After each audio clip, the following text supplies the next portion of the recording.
Assalamualaikum warahmatullahi wabarakatuh. Alhamdulillahirrabbilalamin. Wassalatu wassalamu ala asrofil anbiya'i wal mursalin wa ala alihi washabihi ajma'in. Amma ba'du. Yang saya hormati yakni dosen pengampu mata kuliah pembelajaran PAI di SMA, yakni Bapak Darul Abror MPD, dan tak lupa yang saya banggakan yakni rekan-rekan program studi pendidikan agama Islam semester 5. Izinkanlah di sini saya bernama Rizka Jayanti dengan NIM 2023-140042 untuk menyampaikan materi yang berjudul tentang hal-hal apa yang perlu diperhatikan dalam penyusunan modul ajar PAI. Baiklah, untuk menyingkat waktu, kita langsung saja masuk kepada hal-hal tersebut.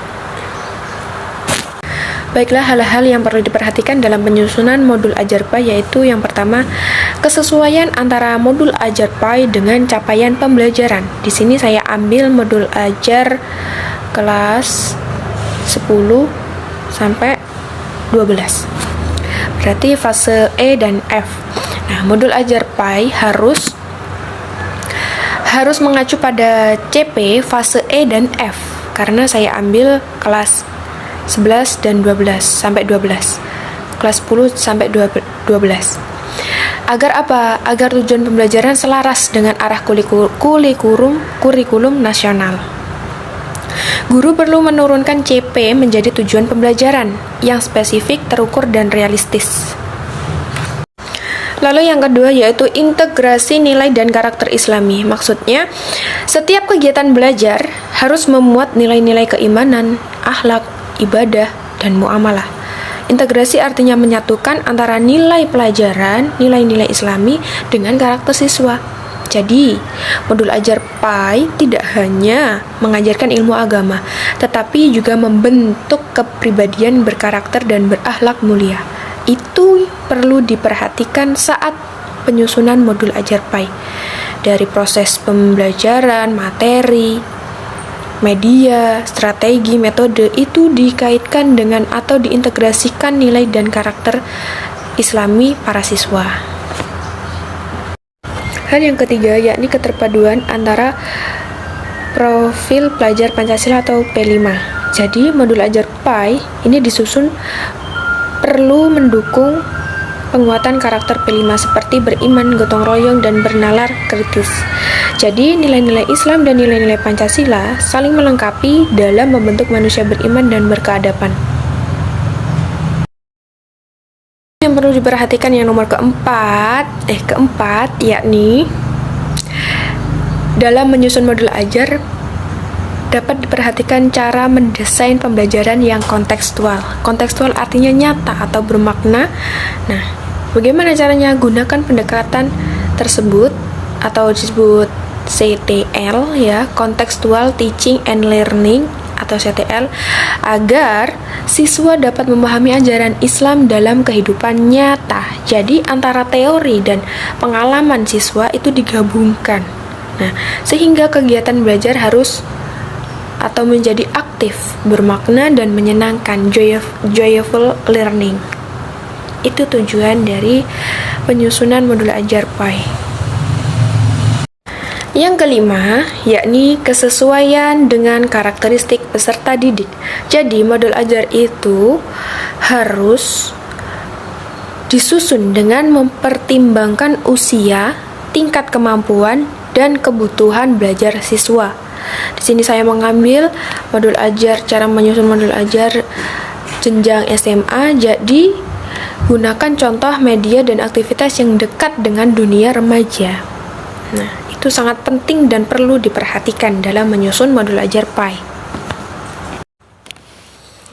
Hal yang keenam yakni dapat kita perhatikan dalam penyusunan modul ajar PAI yaitu komponen modul ajar yang lengkap.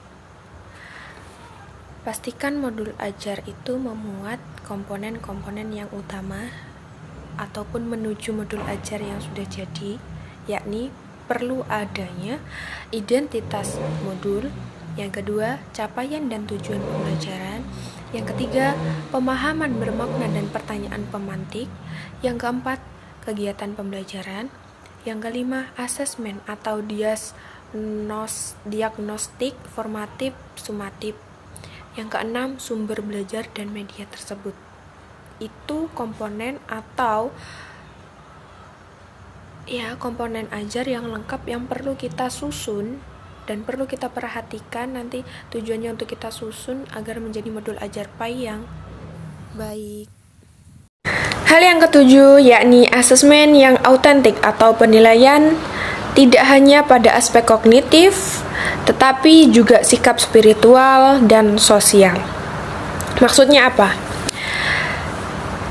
Hal yang perlu diperhatikan yang nomor 7 ini, kita harus memperhatikan atau menggunakan rubrik penilaian dan refleksi diri agar siswa sadar terhadap nilai-nilai Islam dan perilaku sehari-hari.